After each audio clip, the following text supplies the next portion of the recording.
사무엘상 17장 41절에서 49절의 말씀입니다. 우리가 이 말씀은 몇 차례 들어서 너무나 잘 아는 본문이지만 오늘 좀 다른 각도에서 말씀을 보기 원합니다. 사무엘상 17장 41절에서 49절의 말씀입니다. 우리 한 목소리로 읽습니다. 시작. 블레셋 사람이 방패된 사람을 앞세우고 다윗에게로 점점 가까이 나아가니라. 그 블레셋 사람이 불러보다가 다윗을 보고 업신 여기니 이는 그가 젊고 굵고 용모가 아름다움이라. 블레셋 사람이 다윗에게 이르되 네가 나를 죄로 여기고 막대기를 가지고 내게 나왔느냐 하고 그의 신들의 이름으로 다윗을 저주하고 그 블레셋 사람이 또 다윗에게 이르되 내게로 오라. 내가 내 살을 공중의 새들과 들짐승들에게 주리라 하는지라. 다윗이 블레셋 사람에게 이르되 너는 칼과 창과 단창으로 내게 나오거니와 나는 만군의 여호와의 이름 곧 내가 모욕하는 이스라엘 군대의 하나님의 이름으로 내게 나아가노라. 오늘 여호와께서 너를 내 손에 넘기시리니 내가 너를 쳐서 내 목을 베고 블레셋 군대의 시체를 오늘 공중의 새와 땅의 들짐승에게 주어 온 땅으로 이스라엘의 하나님이 계신 줄 알게 하겠고 또 여호와의 구원하심이 칼과 창에 있지 아니함을 이 무리에게 알게 하리라. 전쟁은 여호와께 속한 것인즉 그가 너희를 우리 손에 넘기시리라. 블레셋 사람이 일어나 다윗에게로 마주 가까이 올 때에 다윗이 블레셋 사람을 향하여 빨리 달리며 손을 주머니에 넣어 돌을 가지고 물매로 던져 블레셋 사람의 이마를 치매 돌이 그의 이마에 박히니 땅에 엎드러지니라. 아멘. 할렐루야. 오늘도 피곤하시지만 말씀의 은혜를 사모하고 또 그 은혜를 좇아 우리에게 귀한 생명의 양식이 되는 귀한 시간이 되기를 소망합니다. 세상을 살아가다 보면요, 자기보다 더 큰 것을 용납하지 못하는 사람도 보게 됩니다. 자기가 제일 강한 것으로 나타내 보이려고 하는 사람들이 얼마나 많이 있습니다. 그런 사람들을 골리앗 코스프레 혹은 골리앗을 흉내낸다라고 이야기해요. 자기가 크기 때문에 자기 앞에서는 모두가 굴복하기를 원합니다. 엎드리기를 원합니다. 세상에 이 골리앗을 만드는 많은 조건들이 있습니다. 무엇이 골리앗을 만들까요? 돈이 골리앗을 만듭니다. 물질이라는 것이 거인을 만들어요. 세상의 지식이 거인을 만들고 있습니다. 세상의 권력과 명예가 거인을 만들고 있죠. 오늘 제가 이 본문을 택한 이유는 성경의 역사를 다시 한번 되돌아보기 위해서. 이스라엘 백성들이 그토록 왕을 요구하면서 왕이 생기면 그들에게 닥칠 많은 어려움도 있겠지만 다른 나라와 같이 전쟁도 다른 나라와 같이 나라도 잘 세워보려는 사람들의 의견이 있었습니다. 그리고 사울이 왕으로 등극을 합니다. 그러면 이제부터 모든 전쟁은 더 잘 싸울 줄 알았어요.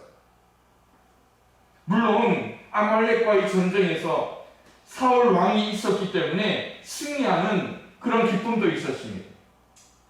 그런데 시간이 지나면서 블레셋이라는 나라와의 전쟁은 영락없는 이제 위기 가운데 닥치게 되는 거예요. 하나님께 의지하고 싸웠던 전쟁 얼마나 기쁨이 있었습니까? 왜요?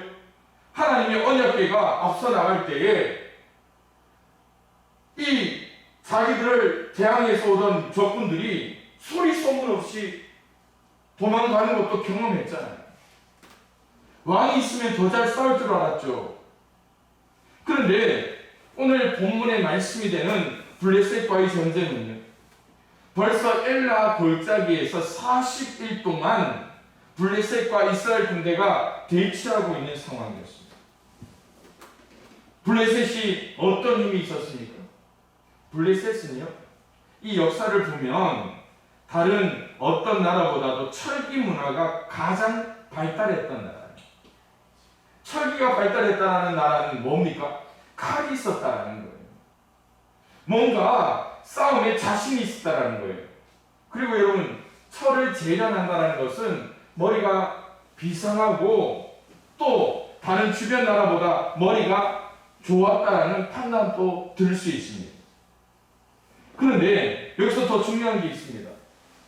블레셋에는 아주 큰 거인이 존재하고 있었습니다. 어려서부터 용사인 자로 기골이 장대하고 엄청나게 큰 키를 가진 골리앗이라는 장수였습니다. 성경은 키가 6규빗 한 뼘이라고 이야기해요. 한 규빗이 45.6cm입니다. 그러면 최소한 2m 90 정도의 거인입니다. 머리에는 노트구를 썼습니다. 몸에는 비늘 갑옷을 입었고 그 갑옷의 무게가 57kg이 넘었다. 여러분, 57kg면요, 여기 앉아있는 우리 여자 집사님들 몸무게, 그죠? 몇 명은 제외하고 그 정도의 몸무게, 한 명의 사람을 업고 전쟁하는 것처럼 강한 힘이 있어야 된다. 다리에는 앞에서 나오는 칼과 창을 피할 수 있는 각반이 둘러싸여 있습니다. 어깨 사이에는 노단창이, 그리고 창자로는 배틀재 같고 창날은 철 600세개, 이 칼날의 무게만 해도 7kg가 넘는 거예요.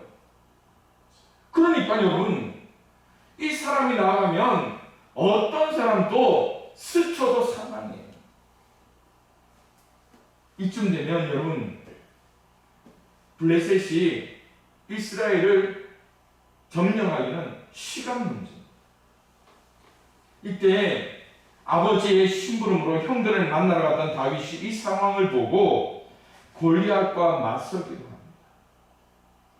하나님의 이름을 모욕당하는 그 장면 속에서 소년 다윗은 이스라엘 군대가 머뭇거리고 있을 때 그에게 의로운 분노가 생기기 시작하는 거예요. 여기서 우리가 생각해 볼 게 있습니다. 왕을 세웠던 이유가 뭘까요? 전쟁에서 군대를 조직하여서 이기기 위해서. 그런데 골리앗이 앞에 서 있으니까 왕도 뒤에 쳐져 있는 거예요. 앞에 나가지는 못합니다. 골리앗이 앞에 있으니까 그들이 그토록 꿈꾸던 군대도 조직했는데 앞으로 나가지 못하고 있어요. 여기서 우리가 생각해야 될 것이 있습니다. 여러분, 사사기에 이스라엘 백성들이 왕을 요구했던 게 뭡니까? 왕이 없으므로 각자의 소견이 옳은 대로 행하며 라고 말씀하잖아요. 자기의 소견이 뭡니까? 하나님의 뜻 가운데 하나님의 이름이 이방 민족으로부터 모욕을 당하면 나와서 싸울 수 있는 그 마음이 생겨야 되는데, 자기의 소견이라는 게 뭘까요? 맞습니다. 자기의 목숨을 부지하는 것이 어떤 것인가를 스스로 터득하게 되는 거예요. 그게 세상의 원리예요, 여러분. 세상 사람들 한번 보십시오. 자기의 삶에서 손해가 된다고 생각해 보세요.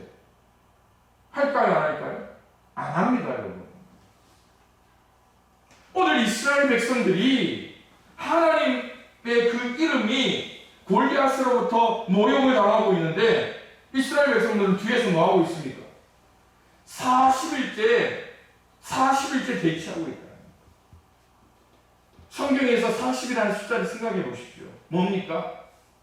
이거는 완전히 뒤로 쳐져 있다는 것 아닙니까?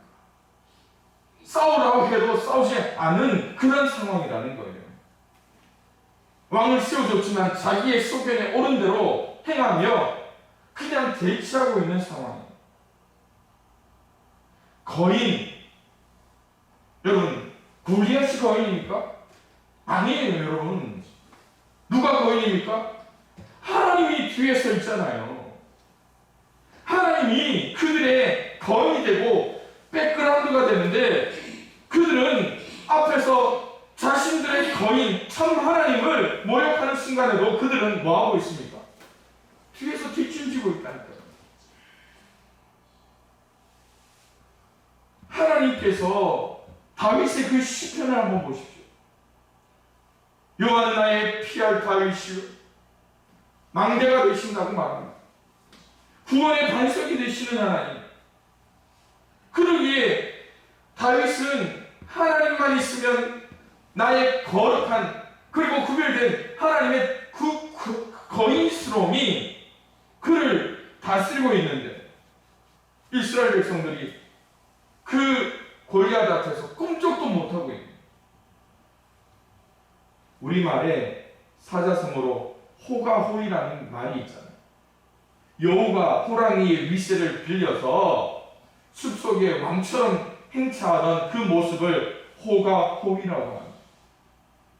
블레셋 군대가 호가호이하면서 골리앗을 앞세우고 이 세상이 거인처럼 행세하잖아요. 그런데 오늘 우리는 누구를 거인으로 삼아야 됩니까? 하나님. 그러나 그때 다윗이 일어납니다. 자기 뒤편에 진짜 하나님이 있다, 진짜 거인이 있다라는 것. 자기의 소견에 옳은 것이 아니라 자기의 소견을 내려놓고, 아니 자기의 목숨까지도 아깝게 여기지 않고 하나님의 이름을 가지고 나아가는 거예요. 그게 오늘 우리에게 필요한 하나님에 대한 믿음이 아닙니까? 다윗에게 그렇다면 무엇이 있었어요? 믿음이 있는 거예요. 의로운 용기가 있는 거예요. 그리고 한 가지가 그 주머니에 들어있죠. 뭡니까? 물맷돌이 들어있습니다. 싸움의 상대를 보니 승산이 있어 보입니다. 왜 그럴까요? 다윗은 양을 칠 때에 그 물맷돌을 가지고 무엇과 상대하였습니까? 곰과 사자를 상대하였던 어린 용사였잖아요. 그런데 지금 골리앗을 바라보는 다윗은 골리앗을 뭘로 보고 있습니까? 골리앗이 자기 입으로 이렇게 이야기하는 거예요. 블레셋 사람 골리앗이 다윗에게 이르되 네가 나를 뭐로 여기고 개로 여기고 막대기를 가지고 내게 왔느냐. 여러분 여기서 질문이, 사자와 상대하는 게 편합니까? 개랑 상대하는 게 편합니까? 예? 사자하고 싸우겠어요? 개하고 싸우겠어요? 개가 편합니다. 곰하고 싸우는 게 편할까요? 개하고 싸우는 게 편할까요? 개랑 싸웁니다. 개하고 상대합니다. 그런데 이 골리앗 블레셋 장수가 자기를 뭘로? 개로 이야기합니다. 이럴 때 여러분 다윗은 그래 한번 상대해볼 만하다. 그래서 엘라 골짜기에서의 전투가 어떤 것인가를 우리에게 보여줍니다. 물론 지난주에 우리가 16장 말씀을 보면서 17장 뛰어넘어도 되는데, 자기의 소견대로 행하던 이스라엘 백성들이 과연 왕이 생기면 진짜 하나님의 뜻 가운데 거룩한 나라를 세울 수 있겠느냐? 아니죠. 하나님과 이스라엘 관계, 자기의 소견대로 행하면서 믿음의 용사가 없었다는 것, 하나님과 사울왕 왕으로서 보여야 할 리더십이 바닥나 있었다는 것, 그리고 하나님과 다윗 앞에 있는 개 같은 거인 앞에서 진정한 거인 되시는 하나님의 이름을 가지고 나아가는 용맹한 소년 다윗의 모습을 보게 되죠. 그러기에 오늘 저는 말씀을 통해서 몇 가지 교훈을 여러분과 나누려고 합니다. 그 첫 번째가 뭐냐? 매일의 삶에서 하나님 앞에 서는 연습을 하시길 바랍니다. 매일 하나님 앞에 선다는 것은요, 바른 믿음의 사람이 되는 것을 이야기해요. 다윗이 어떤 사람이었습니까? 다윗은요, 영적으로 충만한 은혜의 사람이었어요. 또 목자로서 지켜야 할 것들을 지키는 사람이었습니다. 그래서 곰과 사자에게도 담대히 맞설 수 있는 용기가 그에게 있었어요. 그것이 바로 소년 다윗이 가지고 있었던 책임감, 그에게 주어진 은사, 그리고 그에게 주어진 영성이었습니다. 그러기 때문에 하나님께서 사무엘을 베들레헴에 보냈을 수도 있을 거예요. 그런데 여러분, 이 다윗의 영성과 그의 책임과 그의 그 은사가 어떤 것인가를 하나의 말씀을 통해서 우리에게 보여주는 거예요. 17장 38절 39절에 보면 사울 왕이 자기 군복, 자기 갑옷을 다윗에게 입히고 노트구를 머리에 씌우고 그의 갑옷을 입힙니다. 다윗이 칼을 군복 위에 차고 익숙하지 않으므로 시험적으로 걸어가다 보니까 뭐합니까? 익숙하지 못하니까 이렇게 이야기해요. 입고 가지 못하겠습니다. 여러분, 이걸 보면서 저는 우리의 신앙에 이런 용기가 필요하다는 거예요. 왜 우리는 나에게 맞지 않는 옷, 나에게 어울리지 않는 옷을 가지고 호가호위하려고 하는지 모르겠다. 다윗의 모습을 다시 한번 더 돌아봅니다. 지금 골리앗을 만나기 위해 가야 돼요. 골리앗은 머리에서 발끝까지 무장을 하고 있습니다. 최소한 장수와 장수로서 만나기 위해서 다윗이 갑옷 하나는 입어야 될 거예요. 그리고 이스라엘에 몇 개 있지 않은 사울 왕의 갑옷을 입습니다. 얼마나 좋을까요? 얼마나 좋을까요? 엄마, 이거 나한테 너무 딱 맞아. 다윗이 사울에게 이렇게 이야기해. 왕이요, 나에게 이 갑옷이 너무 딱 맞습니다. 어떻게든 내가 나가서 골리앗과 싸워보겠습니다. 여러분, 이게 다윗이었다면 다윗은 쓰임받지 못합니다. 다윗은 그것을 나에게 익숙하지 않으니 이것을 입지 않겠습니다. 벗을 줄 아는 것이 하나님 앞에 쓰임받는 용사의 모습이라는 거예요. 이것이 하루아침에 된 걸까요? 아닙니다. 그가 양을 치면서 훈련되었던 거예요. 그가 하나님 앞에 나와 예배하면서 훈련되었던 거예요. 그리고 그에게 가장 익숙한 건 뭡니까? 하나님이에요. 가장 익숙한 물맷돌을 취하는 거예요. 이것이 다윗의 실력이라는 거예요. 그런데 오늘 우리는 어떻습니까? 남의 떡이 더 커 보인다고 남의 갑옷을 탐내고, 남의 칼이 길어 보이니까 나는 더 긴 칼이 있어야 되고, 남이 능력이 있어 보이니까 나는 더 많은 것이 있어야 되고, 그러다 보니까 스스로 망하는 겁니다. 하나님께서 왜 왕이 필요했다면 이미 왕을 취하셨겠어요. 오늘 이스라엘은 아직까지 어울리지 않는 왕이라는 옷을 입고 전쟁터에 나간 모습이 아닙니까? 우리에게 훈련하는 실력도 필요합니다. 여러분, 왜 우리는 이쯤 되면 훈련하지 않으려고 해요? 왜 이쯤 되면 나는 됐다라고 생각합니까? 날마다 기도하고 날마다 말씀 보고 나에게 주어진 사명을 감당해야 되는데, 언제까지 우리는 떠먹여주는 것을 통해서 만족하려고 할 때가 얼마나 많습니다. 그러기 위해서 하는 성도 여러분, 오늘 내가 입고 있는 옷을 바라봐야 돼. 내가 실력을 바라봐야 돼. 내 주머니에 뭐가 있는가를 살필 수 있는 믿음의 성도들이 되기를 주님의 이름으로 축원합니다.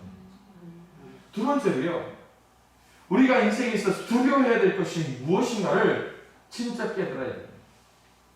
여러분, 오늘 제가 두 사람에 대한 이야기를 했습니다. 1학년 때 선생님과 훈련소에서의 교관. 지금 제가 그분들을 만나면 두려워할까요? 안 두려워할까요? 안 두려워요. 왜요? 내가 두려워해야 할 분이 누구인지 저는 이미 알고 있기 때문이에요. 하나님을 두려워한다는 것이 바로 바른 용기의 사람이 된다는 거예요. 사무엘상 17장 32절에 이렇게 이야기해요. 다윗이 사울에게 말해요. 그로 말미암아 사람이 낙담하지 말 것이다. 앞에 거인이 있다고 낙담하지 마십시오. 주의 종이 가서 저 블레셋 사람과 싸울 것입니다. 내 뒤에 누가 있다고요? 진짜 거인이 내 뒤에 있다는 것 아닙니까? 하나님을 모욕하는 자 앞에서 저 골리앗의 입을 가만히 두지 않겠습니다. 그런데 여기서 이 사울이 이 골리앗을 죽이는 사람에게 상금을 받아요. 이스라엘 사람들에게 너희가 이 올라온 사람을 보았느냐? 참으로 이스라엘 모욕하라. 그를 죽이는 사람에게 왕의 많은 재물로 부하게 하고 그의 딸을 그에게 주고라고 이야기해요. 여러분, 여기서 다윗은 여기에 먼저 관심이 있었던 것이 아니죠. 그런데 우리가 생각해 봐야 될 게 있어요. 왜 하나님께서 사울의 입을 통하여서 이 왕에 대해서 이야기해요? 왕의 가족으로 삼겠느냐? 이것이 바로 하나님의 명분이었어요. 무슨 명분입니까? 왕을 세운 다음에 왕에게 주어진 특권이 뭡니까? 왕은 세습이에요. 1대 왕이 죽으면 그 다음 아들이 왕의 대를 잇게 됩니다. 세습이에요. 그런데 여러분, 하나님께서는 사울을 폐하시면서 누구를 왕으로 세웁니까? 다윗이죠. 여기서 사울의 왕조를 이루지도 못하고 사울은 막을 내려옵니다. 그런데 여러분, 하나 생각할 게 있습니다. 사울이 어느 지파일까요? 사울이 어느 지파일까요? 베냐민 지파.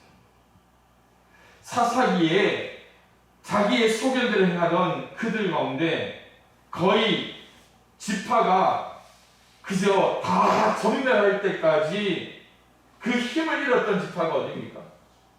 베냐민 지파.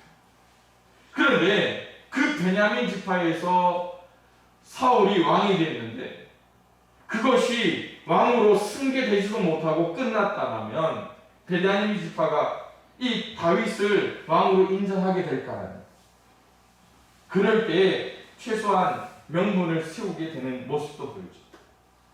여기서 그럼에도 불구하고 다윗이 왕의 재물과 딸과 결혼하기 위한 그것보다도 바로 믿음의 용기라는 것을 한번 생각해 봐야 돼요. 여호와 하나님의 이름을 존귀하게 세울 수 있는 용기. 오늘 우리는 어떤 용기를 가지고 살아갑니까? 나의 삶에 대한 용기로 가득 차 있지 않습니까? 내 안에 있는 하나님보다 나 스스로. 다윗은 하나님 주신 계명을 잘 알았습니다. 지금 골리앗은요, 제3계명을 어겼습니다. 이스라엘 백성분들은요, 이스라엘 군대는 3계명을 어기는 사람 앞에서 그것을 방조하고 있잖아요. 3계명이 뭡니까? 너는 내 하나님 여호와 이름을 망령되이 이름 부르지 말라. 그러나 다윗은 믿음의 용기를 가지고 이렇게 나아가는 거예요. 잠언에 이렇게 말씀합니다. 그를 높이라. 그리하면 그가 너를 높이 들리라. 만일 그를 품으면 그가 너를 영화롭게 하리라. 그가 아름다운 관을 내 머리에 두겠고 영화로운 면류관을 내게 주리라. 이 믿음의 용기를 통하여서 다윗은 그러한 축복을 경험하게 되죠. 사랑하는 성도 여러분, 오늘 이 시대가 수많은 거인들을 만들어내고 있습니다. 그렇지 않습니까? 돈이라는 것을 통해 거인을 만듭니다. 인기라는 것을 통해 거인을 만들어요. 지식, 그리고 학문, 그리고 여러 가지 꿈을 통하여서 우후죽순 거인들이 쏟아져 나오고 있습니다. 그 거인들이 제일 먼저 뭐 할까요? 하나님을 부정하죠. 예수 믿는 사람들을 부정하잖아요. 그럴 때에 여러분 믿음의 용기를 내어서 하나님의 이름을 거룩하게 행할 수 있는 우리 모두가 될 수 있기를 소망합니다. 마지막으로 이 한 말씀만 하고 마칠게요. 바로 전쟁은 하나님께 속한 것이라는 것을 하나님께서는 가르쳐주고 있습니다. 전쟁이 뭡니까?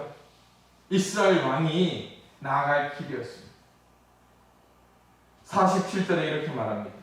여호와의 구원하신 칼과 창이 있지 아니함을 이 무리에게 알게 하리라. 전쟁은 여호와께 속한 것인지 그가 너희를 우리 손에 넘기시리라. 여러분, 이스라엘은 수많은 전쟁을 경험했습니다. 5장에 보니까요, 3일상 5장에 보니까 여호와의 덮개로 인해 블레셋 여러 도시들이 재앙을 받습니다. 7장에 보니까 사무엘을 통해서 블레셋과의 전쟁에서 승리합니다. 11장에 보니까 사울을 통해서 암몬 족속과의 전쟁에서 승리합니다. 14장에 요나단을 통해서 블레셋과의 전쟁에서 승리합니다. 그들이 강했습니까? 아닙니다. 누가 싸우셨습니까? 하나님. 여러분, 여기서 잘 생각하세요. 오늘 내가 이긴 거, 내가 강해서인가요? 하나님이 강했어요. 오늘 우리의 삶에서 주어지는 전쟁도 하나님이 함께 하십니다. 그러기에 여러분 주머니에 무엇을 준비해야 됩니까? 무엇을 준비해야 됩니까? 다윗은 물맷돌을 준비했습니다. 여러분들은 뭘 준비하겠습니까? 예배 마치고 나가다가 교회 마당에 있는 맨들맨들한 자갈 6개 주머니에 넣어서 다니시겠습니까? 아니에요. 기도의 준비, 말씀의 준비, 그리고 내 속에 주신 귀한 은사와 달란트를 통해서 내가 준비해야 될 무기를 챙겨야 돼요.